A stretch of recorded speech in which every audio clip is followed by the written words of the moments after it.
Hello મિત્રો, vision digital એજ્યુકેશનની અંદર આપ સર્વેનું હાર્દિક સ્વાગત છે। મિત્રો, ધોરણ 12 વિષય એસપીસીસી એમાં સીસી વિભાગનું પહેલું ચેપ્ટર જે બેંકને લગતો પત્ર વ્યવહાર છે એના આજે આપણે એમસીક્યુ સમજવાના છે। મિત્રો, પહેલો એમસીક્યુ છે, દેશની તમામ પ્રકારની બેંકને સૂચનાઓ આપવાનું અને નિયંત્રણ રાખવાનું કાર્ય કઈ સંસ્થા કરે છે? રાજ્ય સરકાર, રિઝર્વ બેંક, નગરપાલિકા કે કેન્દ્ર સરકાર? આમાં તમને જવાબ આવડતો જ હોય, reserve bank of India, RBI. બરાબર, કોણ કરે છે? આરબીઆઈ। તમામ બેંકોની ઉપર શું રાખવાનું? તો કે નિયંત્રણો રાખવાનું કાર્ય કરે છે। કોણ? Reserve bank of India. ચાલો, એટલે આ નિયંત્રણ રાખવાનું કાર્ય કઈ સંસ્થા કરે છે? તો કે રિઝર્વ બેંક, આરબીઆઈ કરે છે। બીજો એમસીક્યુ જોઈએ, બેંકમાં લોકરની સુવિધા મેળવવા અંગે લખાતા પત્રને કેવા પ્રકારનો પત્ર કહી શકાય? મિત્રો, લોકરની સુવિધા મેળવવા અહીંયા જ કહી દીધું છે, લોકરની સુવિધા મેળવવા। તો સુવિધા મેળવવા માટેનો વિનંતી પત્ર કહેવાય, ફરિયાદ પત્ર કહેવાય, આદેશ પત્ર કે પ્રશંસા પત્ર? તો એમાં જવાબ આવે એ વિનંતી પત્ર। શું આવે? વિનંતી પત્ર। પણ મિત્રો, આમાંથી જ બીજા પ્રશ્નો પૂછી શકે કે લોકરનું ભાડું કેના આધારે વસૂલવામાં આવે? લોકરનું ભાડું કેના આધારે વસૂલવામાં આવે? જવાબ આવડતો હોજો। લોકરનું ભાડું કેના આધારે વસૂલવામાં આવે? તો કે લોકરના કદ અથવા તો લોકરની સાઈઝના આધારે વસૂલવામાં આવે। લોકરની સુવિધા શા માટે હોય છે? લોકરનું ભાડું એ છે, લોકરની સુવિધા શા માટે? ચલો, લોકરની સુવિધા શા માટે જરૂરી છે? તો તમને ખ્યાલ જ છે, કિંમતી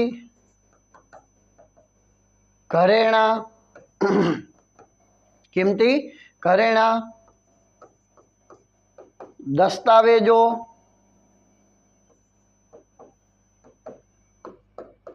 કે નાણાંની જાળવણી અને સાચવણી માટે હોય। ક્લિયર? કિંમતી ઘરેણાં, દસ્તાવેજો કે નાણાંની જાળવણી અને સાચવણી માટે લોકરની સુવિધાની જરૂર પડતી હોય છે। લોકરની સુવિધા એક વિનંતીનો પત્ર છે, સુવિધા મેળવવા અંગેનો પત્ર છે, બરાબર, ફરિયાદ પત્ર નથી। ચાલો આગળનો એમસીક્યુ જોશું। બેંક સાથેના પત્ર વ્યવહારમાં જ્યારે પણ નાણાકીય કોઈ રકમનો ઉલ્લેખ થતો હોય ત્યારે તે કેવી રીતે લખવો જોઈએ? તો મિત્રો, જ્યારે કોઈ નાણાકીય બાબતોની નાણાકીય બાબતનો ઉલ્લેખ થતો હોય ત્યારે જે રકમ લખવામાં આવે છે તે આંકડા અને શબ્દો બંનેમાં લખવામાં આવે, એટલે સી જવાબ આવશે। શું જવાબ આવશે? આંકડા અને શબ્દોમાં બંનેમાં લખવામાં આવે છે। મિત્રો, સાથે સાથે તમને ખબર હોવી જોઈએ બેંક એટલે શું? બેંક એની વ્યાખ્યા તમને પૂછવામાં આવે તો તમને ખબર હોવી જોઈએ કે બેન્કિંગની સેવા પૂરી પાડતી સંસ્થા એટલે બેંક। શું? બેન્કિંગની સેવા પૂરી પાડતી સંસ્થા એટલે બેંક। અથવા બીજી પણ વ્યાખ્યા તમે લખી શકો, અથવા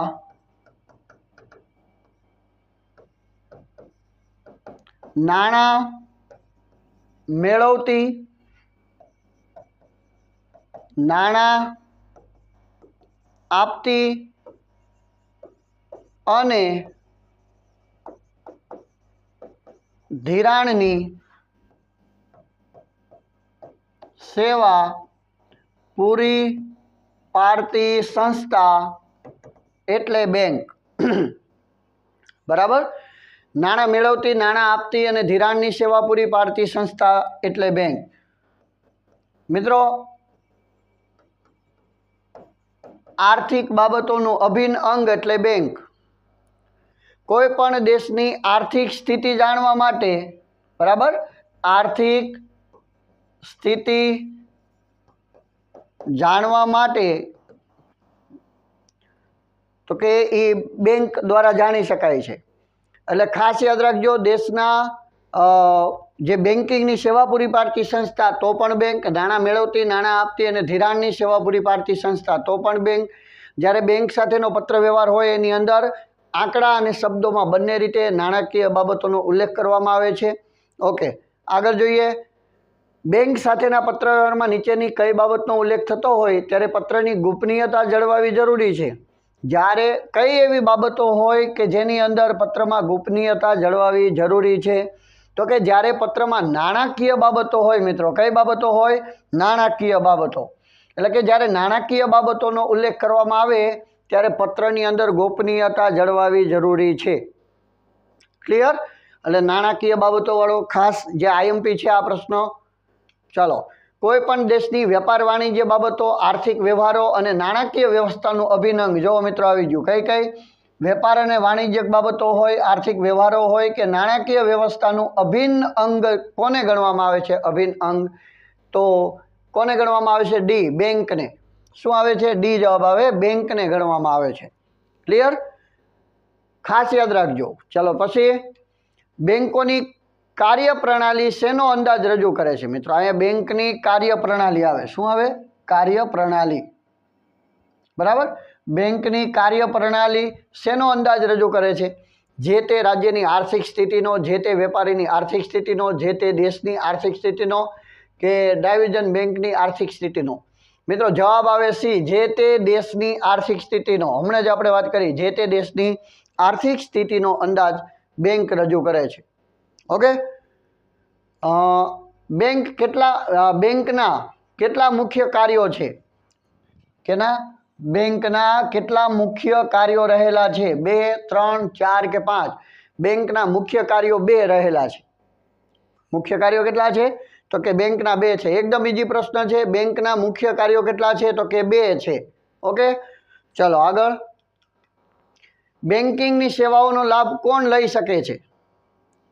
બેન્કિંગની સેવાઓનો લાભ કોણ લઈ શકે છે? માત્ર બચત ખાતું ધરાવનાર, માત્ર ચાલુ ખાતું, બચત ખાતું તેમજ ચાલુ ખાતું ધરાવનાર કે માત્ર મોટા વેપારીઓ?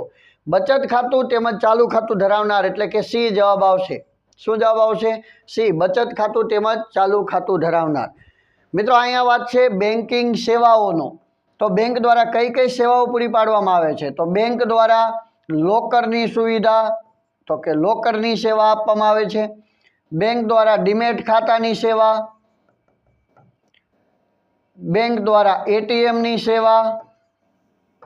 બરાબર? લોકરની સુવિધા આવી છે, ડીમેટ ખાતું, એટીએમ. બેંક દ્વારા ઓવરડ્રાફ્ટની સેવા, બેંક દ્વારા કેશ ક્રેડિટની સેવા, બેંક દ્વારા પાસબુકની સેવા, બેંક દ્વારા ચેકની સેવા વગેરે વગેરે વગેરે ઘણી બધી સેવાઓ બેંક દ્વારા પૂરી પાડવામાં આવતી હોય છે. હવે મેં હમણાં જ કીધું, લોકરની સેવાની અંદર લોકરનું ભાડું કેના આધારે વસૂલવામાં આવે? ભાડું, તો કે લોકરના કદ અથવા તો લોકરની સાઇઝના આધારે આવા પ્રશ્ન પૂછી શકે. અને લોકરમાં શું રાખવામાં આવે? કિંમતી ઘરેણાંની બધું. બરાબર? ડીમેટ ખાતાની સુવિધા શા માટે જરૂરી છે? તો કે શેરના ખરીદ વેચાણ માટે ડીમેટ ખાતું જરૂરી છે. બરાબર? ડીમેટ ખાતું શા માટે ખોલાવવામાં આવે? કે શેરના ખરીદ વેચાણ માટે. એટીએમનું પૂરું નામ પૂછાય મિત્રો, તો એટીએમનું પૂરું નામ થાય ઓટોમેટેડ ટેલર મશીન. શું થાય? ઓટોમેટેડ. યાદ રાખજો, ઓટોમેટેડ ટેલર મશીન. બરાબર? ઓવરડ્રાફ્ટ એટલે શું? તો કે જમા રાશિ કરતાં વધુ રકમ ઉપાડવાની સગવડ. વધુ રકમ ઉપાડવાની સગવડ. બરાબર? ખાતામાં જમા રકમ હોય એના કરતાં વધુ રકમ ઉપાડવાની સગવડ એટલે ઓવરડ્રાફ્ટ. કેશ ક્રેડિટ એટલે શું? તો કે ઓવરડ્રાફ્ટનો સમયગાળો લંબાવવામાં આવે. ઓવરડ્રાફ્ટનો સમયગાળો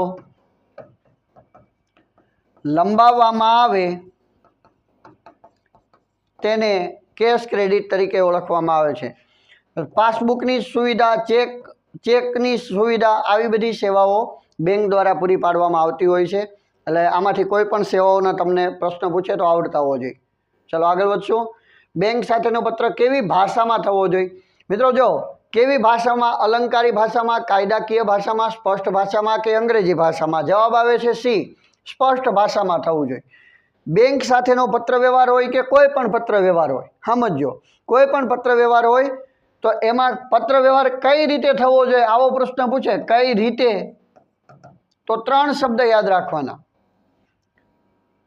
સરળ, સ્પષ્ટ અને યોગ્ય ઢાંચામાં થવા જોઈએ. હજી એકવાર બોલો જી. તો કે સરળ, સ્પષ્ટ અને યોગ્ય ઢાંચામાં થવા જોઈએ. સરળ તો કે શૈલીમાં, કેવી શૈલીમાં? સરળ શૈલીમાં થવા જોઈએ. સ્પષ્ટ તો કે ભાષામાં થવા જોઈએ, સ્પષ્ટ ભાષામાં. અને યોગ્ય ઢાંચામાં. બરાબર? યોગ્ય કઈ રીતે?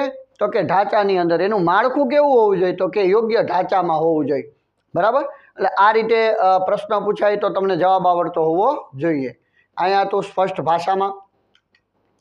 બેંક સાથેનો કોઈ પણ પ્રકારનો પત્ર વ્યવહાર કયા પ્રકારની શૈલીમાં, જો મિત્રો કયા પ્રકારની શૈલીમાં કીધું છે, તો આધુનિક શૈલીમાં, અર્વાચીન શૈલીમાં, જટિલ શૈલીમાં કે સરળ શૈલીમાં? જવાબ આવડી ગયો છે. કઈ શૈલીમાં? સરળ શૈલીમાં. એટલે ડી જવાબ આવશે. બરાબર? સરળ શૈલીમાં થવો જોઈએ, સ્પષ્ટ ભાષામાં થવો જોઈએ અને યોગ્ય ઢાંચામાં થવો જોઈએ. ક્લિયર?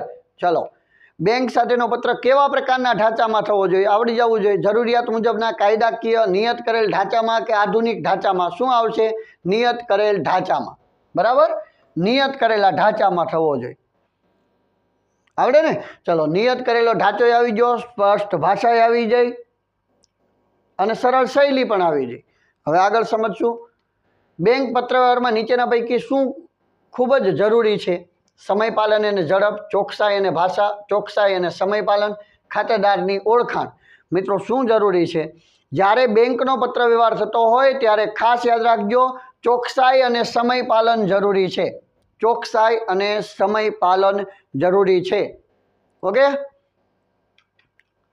બેંક પત્ર વ્યવહારમાં નીચેના પૈકી શેનો ઉલ્લેખ કરવો ખૂબ જ જરૂરી છે? ખાતેદારના નામ અને સરનામાનો, ખાતેદારનો ફોન અને મોબાઈલ નંબરનો, ખાતેદારનો પાન કાર્ડ તેમજ આધાર કાર્ડ નંબરનો, કે ખાતેદારના ખાતા નંબર અને તેના પ્રકારનો. મિત્રો કેનો ઉલ્લેખ કરવો ખૂબ જ જરૂરી છે? જવાબ આવશે ડી, ખાતેદારનો ખાતા નંબર અને તેના પ્રકારનો ઉલ્લેખ કરવો ખૂબ જ જરૂરી છે. ઓકે? ચાલો, બેંક પત્ર વ્યવહારમાં નીચેના પૈકી શું અવશ્યપણે લખવું જોઈએ? મિત્રો બેંકનો પત્ર વ્યવહાર થતો હોય ત્યારે શું અવશ્યપણે લખવું જોઈએ? ગ્રાહકનો મોબાઈલ નંબર, ગ્રાહકની જન્મ તારીખ, ખાતું ખોલાવવાની તારીખ કે પત્ર વ્યવહારની તારીખ? તો કેની તારીખ હોય? પત્ર વ્યવહારની તારીખ. શું આવે? ડી જવાબ આવે. પત્ર વ્યવહારની તારીખ લખવી જરૂરી છે. બરાબર? તારીખ મહત્વની છે પત્ર વ્યવહારની અંદર. અને તારીખ કઈ બાજુ આવે પત્ર વ્યવહારની અંદર? તો કે પત્ર, દાખલા તરીકે આ તમારો પત્ર છે, બરાબર, આને કહેવાય ડાબી સાઈડ અને આને કહેવાય જમણી સાઈડ. તારીખ હંમેશા અહીંયા આવે. બરાબર? તો તારીખ કઈ સાઈડ આવે? જમણી સાઈડ આવે. અને તારીખની કઈ પદ્ધતિ વધુ પ્રચલિત છે? બ્રિટિશ પદ્ધતિ. બે પદ્ધતિઓ કઈ પ્રચલિત છે? તો કે અમેરિકન પદ્ધતિ અને બ્રિટિશ પદ્ધતિ. એમાંથી બ્રિટિશ પદ્ધતિ મુજબ લખાય. કઈ રીતે? તો આ રીતે: 24મી માર્ચ અલ્પવિરામ 2023. આ રીતે લખવાની. સમજાણો? ચાલો આગળ. સામાન્ય રીતે બેંક સાથે પત્ર વ્યવહાર મુખ્યત્વે કેટલી બાબતો માટે હોય છે? તો સામાન્ય રીતે બેંક સાથે પત્ર વ્યવહાર મુખ્યત્વે કેટલી બાબતો માટે હોય? તો સામાન્ય રીતે 2 બાબતો માટે હોય છે. કાં તો સુવિધા મેળવવા અંગેના હોય, કાં ફરિયાદ અંગેના હોય. બરાબર? ચલો આગળ. ડીમેટ ખાતું ખોલાવવા અંગેનો પ્રકારનો પત્ર કહી શકાય? મિત્રો ડીમેટ ખાતું ખોલાવવા અંગેનો પત્ર કયા પ્રકારનો પત્ર કહી શકાય? વિનંતી પત્ર. જો ડીમેટ ખાતું ખોલાવવાનું છે, વિનંતી પત્ર, ફરિયાદ પત્ર, આદેશ પત્ર કે પ્રશંસા પત્ર? વિનંતી પત્ર છે. ડીમેટ ખાતું ખોલાવવું એક પણ સુવિધા મેળવવા માટેનો વિનંતી પત્ર રહેલો છે, એટલે એ જવાબ આવશે. ઓકે? ચલો આગળ. Demat card. બરાબર? ડીમેટ કાર્ડની શું આવશે? Demat card. Demat card, ATM card અંગેની જાણ કરતા પત્રમાં નીચેનામાંથી શું જણાવવું જરૂરી છે? ખાતાનું બેલેન્સ, ખાતા number, demat card number, demat card number, ATM card number, mobile number. આમાંથી શું દર્શાવવું જરૂરી છે? તો તમને ખ્યાલ આવી જ ગયો હશે. ડિબેટ કાર્ડ અને એટીએમ કાર્ડ નંબર જણાવવો ખૂબ જ જરૂરી છે, બરાબર? એટલે સી જવાબ આવે મિત્રો, ડિબેટ કાર્ડ. ચલો, બેંક સ્ટેટમેન્ટ પાસબુકમાં જણાવેલ ભૂલનું ધ્યાન દોરતો પત્ર કેવા પ્રકારનો પત્ર કહી શકાય? મિત્રો, પાસબુકમાં જણાવેલ ભૂલનું ધ્યાન દોરવાનું છે. ભૂલનું ધ્યાન દોરતો હોય તો એ ફરિયાદ પત્ર હોય. કેવો પત્ર હોય? ફરિયાદ પત્ર, એટલે કે બી જવાબ આવે, બરાબર? તો એ વિનંતી ન કહેવાય, કાં ફરિયાદ પત્ર હોય કાં તો વિનંતીના પત્ર હોય. હવે ફરિયાદ પત્ર કયા કયા હોય છે? તો એક તો તમને ખબર પડી જાય ફરિયાદ પત્રની અંદર કે પાસબુકમાં ભૂલ હોય. પાસબુકમાં ભૂલ તો પણ ફરિયાદ હોય. એક ચેક ખોટી રીતે અમાન્ય કરે, ચેક ખોટી રીતે અમાન્ય કરે તો પણ એ કયો હોય? તો કે ફરિયાદ અંગેનો હોય, બરાબર? બીજું હોય કર્મચારીની બેદરકારી, કર્મચારીઓની બેદરકારી તો પણ એ ફરિયાદ અંગેનો પત્ર હોય. અને એક હોય નાણાં મેળવવામાં કે જમા કરવામાં વિલંબ થતો હોય. આવા પ્રકારના ફરિયાદ પત્રો હોય. પાસબુકમાં ભૂલ હોય, ચેક ખોટી રીતે અમાન્ય કરેલો હોય, હકીકતમાં તમારા ખાતામાં રકમ હોય તેમ છતાંય ચેક ખોટી રીતે અમાન્ય કરે, કોઈ કર્મચારીની બેદરકારી હોય કે નાણાં મેળવવામાં કે જમા થવામાં લાઇનમાં ઊભું રહેવું પડતું હોય, વાર લાગતી હોય, તો આવા બધી બાબતો માટે બેંકમાં ફરિયાદ અંગેના પત્ર હોય છે, બરાબર? ચલો આગળ વધશું મિત્રો. ડિબેટ કાર્ડ, એટીએમ કાર્ડ ગુમ થાય ત્યારે સૌપ્રથમ તેની જાણ કોને કરવામાં આવે? પોલીસ કમિશનરને, કુટુંબીજનોને, સંબંધિત બેંકને કે વીમા કંપનીને? મિત્રો, તમારું એટીએમ કાર્ડ ને એ જ્યારે ગુમ થઈ જાય ત્યારે તમારે સંબંધિત બેંકને, એટલે કે જે તમારે એટીએમ કાર્ડ જે બેંકનું છે, તમારે જે બેંકમાં ખાતું છે તેને જાણ કરવી પડે. ઓકે, પોલીસ કમિશનરને જાણ કરવાથી એટીએમ કાર્ડ ગુમ થઈ ગયું હોય નહીં, બેંકને જાણ કરવી પડે. શા માટે જાણ કરવી પડે? તો કે એ એટીએમ બંધ કરવા અંગે, અને કોઈ વ્યક્તિ એનો દુરુપયોગ કરે તો એની અટકાયત કરી શકાય એટલા માટે. અને એ એટીએમ કાર્ડનો એ બંધ કરી અને નવું એટીએમ કાર્ડ મેળવવાનું હોય એટલા માટે, બરાબર?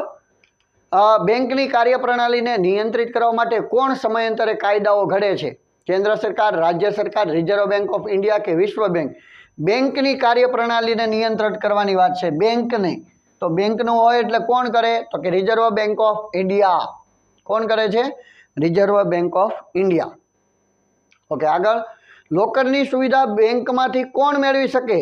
માત્ર બચત ખાતેદાર, માત્ર ચાલુ ખાતેદાર, બચત તેમજ ચાલુ ખાતેદાર કે રિકરિંગ ખાતેદાર? મિત્રો, લોકરની સુવિધા જે છે તે બચત તેમજ ચાલુ ખાતેદાર બંને પ્રકારના ખાતેદારો મેળવી શકે. મોટા ભાગની સુવિધાઓ, એટીએમની સુવિધા હોય, પાસબુકની સુવિધા હોય, ક્રેડિટ કાર્ડ, ડેબિટ કાર્ડની સુવિધા હોય, આવી બધી સુવિધાઓ કોણ મેળવે છે? બચત તેમજ ચાલુ ખાતેદાર બંને ખાતેદારોને આવી બધી સુવિધાઓ મળે છે. આ બધી સુવિધાઓ કોને નથી મળતી? તો કે રિકરિંગ ખાતેદારોને અને બાંધી મુદતના ખાતું ધરાવતા ખાતેદારોને બધી સેવાઓ મળે નહીં. આ બાકીની આ બધી સેવાઓ બચત તેમજ ચાલુ ખાતેદારો ધરાવતા હોય એને મળે. એમાંથી તમને એમ પૂછે કે દાખલા તરીકે ઓવરડ્રાફ્ટની સુવિધા કઈ? ઓવરડ્રાફ્ટની સુવિધા અથવા તો કેશ ક્રેડિટની સુવિધા,